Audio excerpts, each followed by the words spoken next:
आप सभी का स्वागत है हमारे YouTube चैनल कथाओं से ज्ञान पर। द्रौपदी का चीरहरण एक ऐसी घटना थी जो मानव इतिहास में सबसे ज्यादा शर्मनाक थी, जिसे रोकने के लिए स्वयं भगवान को आना पड़ा। कथा की शुरुआत होती है कौरवों और पांडवों से, जहां कौरव गिनती में अनेक किंतु दुराचारी थे, वहीं दूसरी तरफ पांडव जो गिनती में सिर्फ 5 लेकिन धर्म के रास्ते पर चलने वाले थे। पांडवों की माता कुंती द्वारा अनजाने में कहे गए वचन की पूर्ति के लिए राजकुमारी द्रौपदी का विवाह 5 पांडव भाइयों से करना पड़ा, जो सबकी सहमति और आशीर्वाद से हुआ था। द्रौपदी की पतिव्रता धर्म में कोई कमी नहीं थी, लेकिन एक दुराचारी हर पुण्य कर्म को पाप की दृष्टि से ही देखता है। जब पांडवों ने अपना नया राज्य इंद्रप्रस्थ बसाया, उन्होंने अपने रिश्तेदार होने के नाते कौरवों को भी आदर पूर्वक आमंत्रित किया। सब कुछ प्रेम और सद्भावना से भरा हुआ था, लेकिन माया द्वारा निर्मित अद्भुत महल को देखकर दुर्योधन समझ ही नहीं पाया कि क्या असली है और क्या भ्रम, और चलते चलते वह पानी में गिर पड़ा। महल में मौजूद सभी लोग यह दृश्य देखकर चौंक उठे, लेकिन द्रौपदी हल्का सा हंस पड़ी और हंसते हुए उसने एक ऐसी बात कह दी जो दुर्योधन के हृदय में तेज आग की तरह उतर गई। उसने कहा, अंधे का पुत्र अंधा ही होता है। यह वाक्य दुर्योधन के भीतर पहले से मौजूद ईर्ष्या, जलन और क्रोध को भड़काने के लिए काफी था। कौरवों को पांडवों की समृद्धि, प्रेम और धार्मिकता पहले ही नहीं भाती थी, और अब इस एक क्षण ने दुर्योधन को प्रतिशोध लेने का बहाना दे दिया। वह पहले भी पांडवों को मारने की इच्छा रखता था, लेकिन परिवार में कभी किसी ने उसके गलत कर्मों को रोकने का साहस नहीं किया, और जब पाप को कोई रोकने वाला ना हो तो उसका घमंड और उसकी क्रूरता और भी बढ़ती चली जाती है। बस यही वह क्षण था जहां से महाभारत की सबसे दुखद घटनाओं का बीज पड़ गया। अब इस हादसे ने प्रेरित किया शकुनी और दुर्योधन को एक द्यूत सभा आयोजित करने का, जिससे छल से पांडवों से वह सब छीन ले जो उन्होंने अपनी मेहनत और परिश्रम से अर्जित किया था। द्यूत सभा आयोजित हुई, लेकिन द्रौपदी को विशेष रूप से निमंत्रण दिया गया था। लेकिन तब किसी बड़े बुजुर्ग ने कौरवों को ये धर्म ज्ञान क्यों नहीं दिया कि द्यूत सभा जैसी आयोजनों में घर की कुल वधू को आमंत्रण नहीं देते। खैर चलो, खेल प्रारंभ हुआ और शकुनी की गंदी चालें एक के बाद एक कामयाब होती चली गईं। पांडव द्यूत सभा में एक एक करके सब कुछ हार गए। उनकी धन संपत्ति, इंद्रप्रस्थ का राज्य और सम्मान तक दांव पर लग गया। सभा में धृतराष्ट्र, विदुर, भीष्म और गुरु द्रोणाचार्य जैसे महान और बुद्धिमान लोग मौजूद थे। वे चाहते तो इस अन्याय को रोक सकते थे, लेकिन दुर्योधन और शकुनी की चालों का विरोध करने का साहस किसी में नहीं था। दुर्योधन ने जिस धर्म का मुखौटा ओढ़ रखा था, उसके सामने खड़े होकर सत्य बोलना सबके लिए कठिन कर दिया गया था। और सबसे दुखद बात यह थी कि धृतराष्ट्र को यह सब गलत नहीं लगा, क्योंकि उनके मन में अपने पुत्र के प्रति मोह उनके न्याय को अंधा कर चुका था, और इसी अंधे प्रेम के कारण कौरव पांडवों से वह सब छीनने में सफल हो गए जो पांडवों ने अपनी मेहनत, पराक्रम और धर्म से अर्जित किया था। लेकिन अधर्म अपनी चरम सीमा पर तब पहुंचा जब दांव पर द्रौपदी को लगाने की बात सामने आई। वह द्रौपदी जो पूरे राजवंश की कुलवधु, आदर्श और मर्यादा का प्रतीक थी। इस विचार मात्र से ही मन विचलित हो उठता है, क्योंकि एक स्त्री को, एक पत्नी को, एक सम्मानित रानी को जुए में दांव पर लगाना केवल अपमान नहीं, बल्कि मानवता की पराकाष्ठा का पतन है। और यह सब हुआ किसके माध्यम से? युधिष्ठिर, जिनकी बुद्धिमता और धर्मपरायणता का गुणगान होता था। उन्होंने पहले अपना धन, फिर अपने राज्य, फिर अपने भाइयों को और अंत में अपनी पत्नी को दांव पर लगा दिया। उस क्षण सभा मंडप में उपस्थित भीष्म जैसे महान पितामह और गुरु द्रोणाचार्य जैसे धर्मगुरु मौन खड़े रह गए।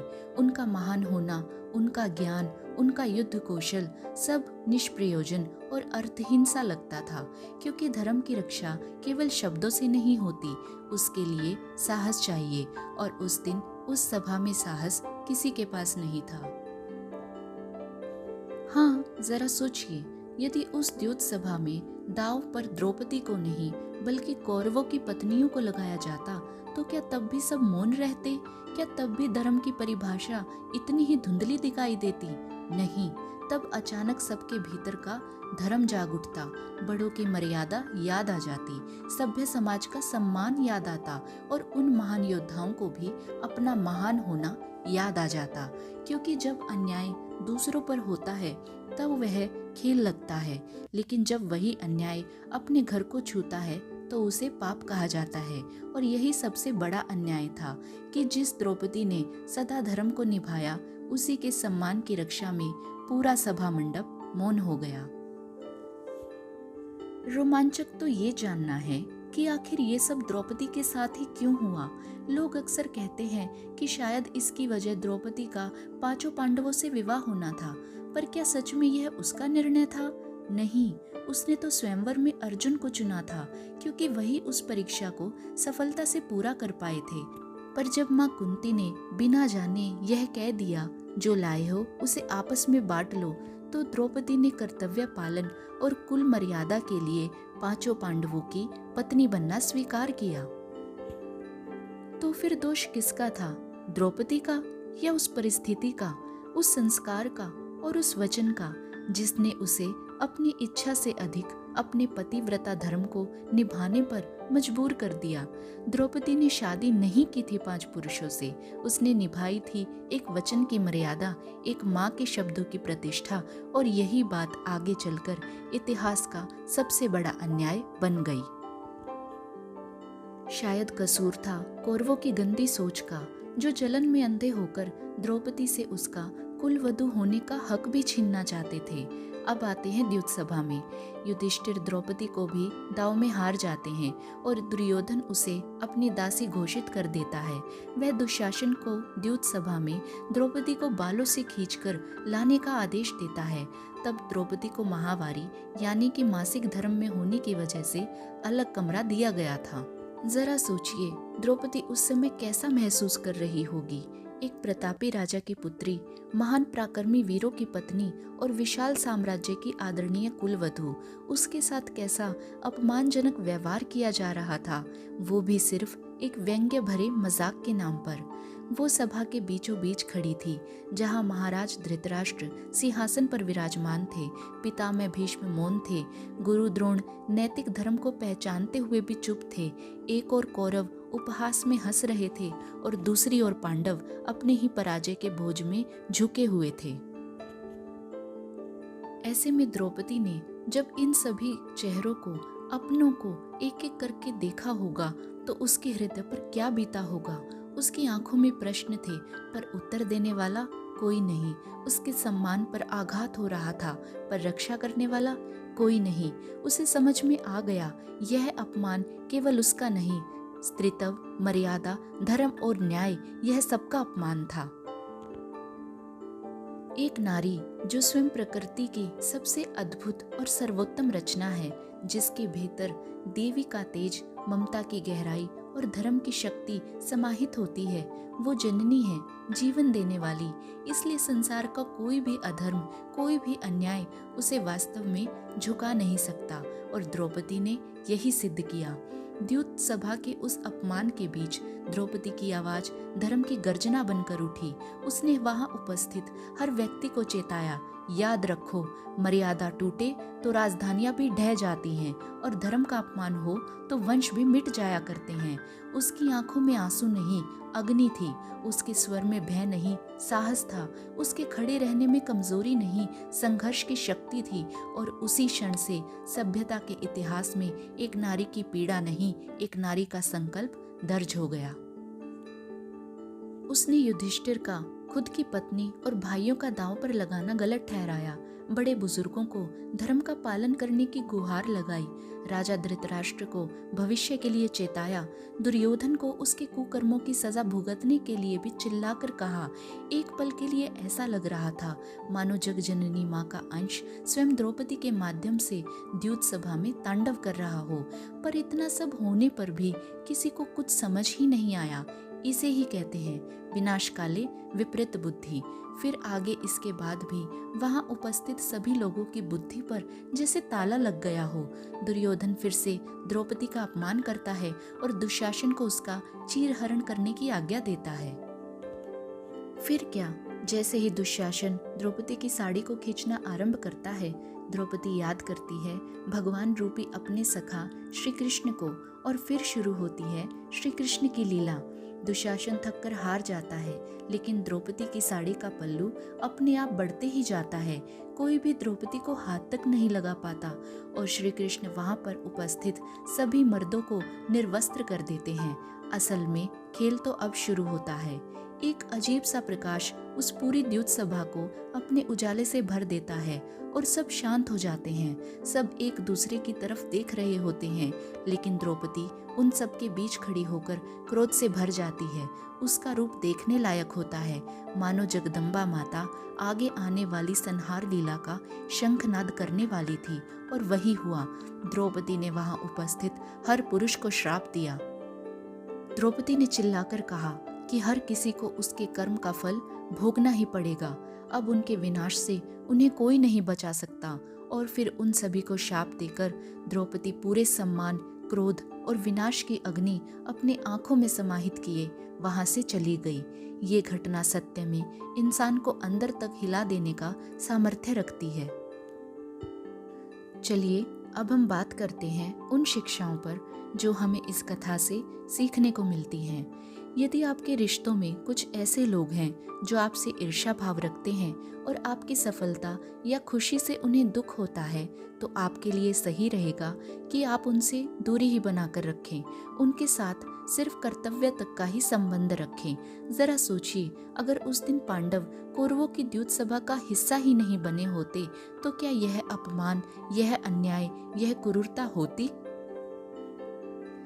अगर आपके घर में कोई भी मेहमान बनकर आए, चाहे वो प्रिय हो या दुश्मन, उनसे हमेशा शांत चित्त धारण करके ही व्यवहार करें। गलती से भी ऐसा कुछ न कहें और ना करें जिससे उनकी भावनाओं को ठेस पहुंचे। आपकी जरा सी सावधानी और ठहराव भरा व्यवहार आपको आने वाले बहुत बड़े कष्ट से बचा सकता है। आपके सामने यदि चुनने का समय आए गलत या सही में से, तो चुनाव हमेशा सही का ही करें, चाहे उसके लिए आपको अपने प्रियजनों से ही क्यों न लड़ना पड़े, क्योंकि गलत का चयन करने पर आपको ही पीड़ा झेलनी पड़ेगी। यदि आपका बुरा समय चल रहा है और आप उससे निकल नहीं पा रहे हैं, तो ऐसी स्थिति में युधिष्ठिर की तरह गलती से भी कोई निर्णय ना लें और खुद को संभालने का प्रयास करें, ताकि किसी नकारात्मक इंसानों की बातों में न आकर आप अपने जीवन को बर्बाद होने से बचा सकें। आपके सामने अगर कुछ भी गलत हो रहा हो तो उसके खिलाफ कम से कम आवाज तो जरूर उठाएं। क्या पता आपकी एक छोटी सी मदद किसी के लिए वरदान साबित हो जाए। मुश्किल समय में कभी भी ना तो खुद पर और ना ही भगवान पर विश्वास छोड़ें। परिस्थिति कितनी भी प्रतिकूल क्यों ना हो, एक मानव जीवन उससे बाहर निकलने की हिम्मत और सामर्थ्य पूरी तरह से रखता है। यत्र नारी पूज्यन्ते तत्र रमन्ते देवता, अर्थात जहाँ नारी की पूजा की जाती है, उनका सम्मान किया जाता है, वहाँ देवता वास करते हैं। यह शाश्वत पुरुषार्थ सत्य है। सनातन धर्म में नारी को एक सम्माननीय दृष्टि से देखा जाता है। जहाँ भी जिस समाज या समुदाय में नारी को सम्मान और बराबरी की दृष्टि से देखा जाता है, वहाँ संपन्नता, सुख शांति आती ही है। परिवार में सबको समभाव की दृष्टि से देखा जाना चाहिए। जरूरी नहीं जो उम्र में बड़े हों वह हमेशा ही ठीक हों। अगर उनसे कोई गलत कार्य हो रहा है तो उनसे छोटों का यह फर्ज है कि वे उन्हें सही गलत में अंतर समझाएं।